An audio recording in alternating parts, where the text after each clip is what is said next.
on July 1st. So I'm okay with what they did. They took some kind of low risk, high reward bets. And Yeah.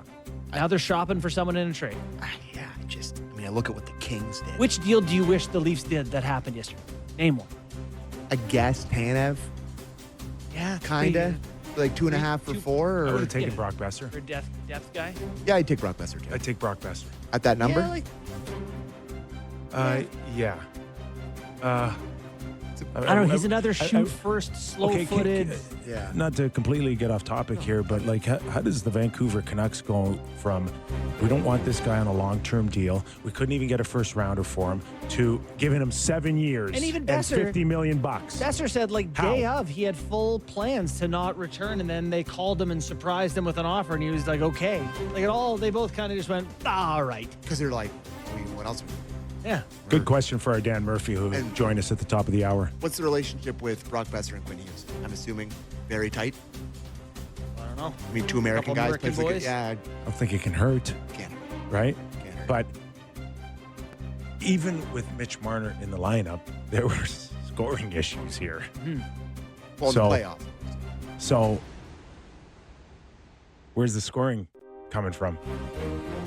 I don't think they're as dead in that regards as other people. Matthews scored 33 last year, a year after getting 69. He's not a 33 goal scorer. I think he can give you 50 next year. There's another 20. Who's he playing with? Nyes and It could be Michelli or Domi or Malgin? Certainly he needs someone else. The one year he had Domi and Bertuzzi, he outscored his pace than when Marner played on his line. So I'm not too worried about him getting to 50. Okay. The other guys are going to get some of that Mitch opportunity, who played, 23 minutes a Yeah. game or whatever. So I don't think they're fine. They need a top 6 guy. I'm not saying they don't, but I'm saying I don't think they're going to be a bottom 10 offense next year. Could be wrong, but Where's that top 6 guy coming from, you say? that's a good question. That's something, maybe we can ask Brad after the break. There are, I think, was it Elliott that mentioned Kadri now? No, I don't think that was good. No? I don't think that was Okay. good. But I saw that too, and I got really excited. You did. But I think it was something. That's someone you like? Would that ease your mind a little bit if Yes. Kadri finds his way back to Toronto? Yeah, of course. Absolutely 100%. Yes. It's interesting. They suddenly have a lot of center. Waugh can obviously do it, and Lawton can do it, and hell, Lorentz has done it in the past. Tavares, Matthews, Domi can do it. They got a lot of center. Quantity, lots of quantity. Nylander, Yes, Nylander, totally. They don't have. Nylander can do it. Yeah, we'll never know. We'll never know. I wonder if Berube will come out and be like, we're going to really try it this year. I hope. And then they just don't again. So if Kadri's out there and you're trying to now build a deal that would satisfy Calgary, I'm not even sure the Leafs have what it takes to do it. I don't see how it's possible.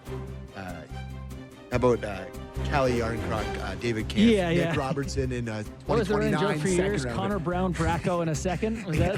How about, That's how exactly about a first, a second, and someone? We Would don't you have do what it? first? No, I don't know. 2040. I don't know. I think you can- 28. You can only trade how many years in how far advance? can you They go have a up? 28. Can you go that far? Oh, yeah. Oh, yeah, you can go 29. They just, Yeah. the last deal they did has a conditional 29th in it. Oh my God. Yeah, you can go. They got their 2028 first. Isn't it kind of over for like getting rid of all these first and second rounders, even if they are 2 or 3 years from now?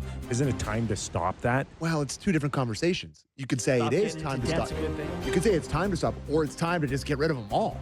Like you have 4 years here Yeah. with all these guys on the team. It's like with the guy you drafted, years. yeah, sure, in 2028.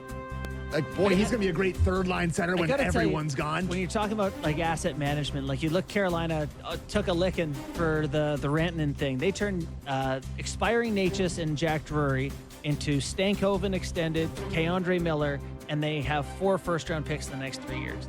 It'd be nice to be good and have picks. Yeah, That's allowed, I Other guess. teams Yeah. have pulled that off somehow miraculously. So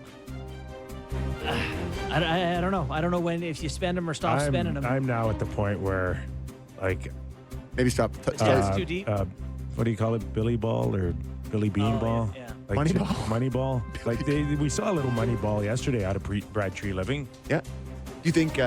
This may be the only way here. I am not a fan right now of any more top picks, no matter how far in the future they are, or Easton Cowan. I don't think I would put him out there right now for Kadri. No, I'm ready to see Cowan. I'm ready to let Cowan have a run at things and see if he's. We should break. General manager's calling in 5 minutes. So. Okay. Brad Tree Living, a lot of questions for the general manager of the Toronto Maple Leafs next on the Real Kipper and Bourne Show. Welcome back to the show. Nick Kiprios, Justin Bourne, Sammy McKee in a few minutes or shortly. Brad Tree Living, general manager of the Toronto Maple Leafs, will join us. Outside of Leaf talk in general, just with the cap going up and all this talk about new money, we didn't really see it yesterday, did we? Yeah, I don't know. Ken Holland saw it. Oh. Yeah, Ken Holland. Okay, let's pick up the conversation with the general manager of the Toronto Maple Leafs, Brad Tree Living. Tree, thanks for joining us.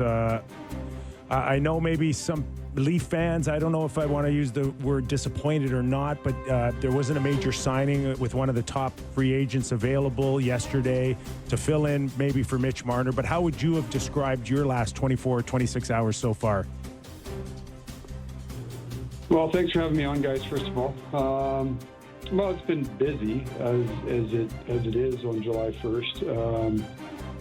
Really, I think this probably went, I think, as we anticipated.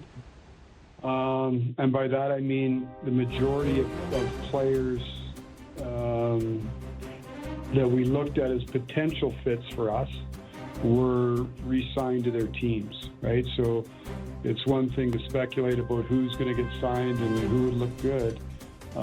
It's another for players to actually get there. So when you looked at that pool of players that we felt could fit into a spot for us, if you talk about, a top 9 role, a top 6 role higher in the lineup, the pool became increasingly shallow from what the projections were. When you look at who's a projected free agent on June 27th, that pool of players became a lot less on July 1st. And so we certainly were active in talking to, a number of players, and, whether it be, not necessarily wanting to, not seeing a fit with us or not wanting to come here or contractual requirements not fitting. I kind of thought it was going to go the way it did yesterday in terms of not being able to necessarily address, with Mitch leaving sort of that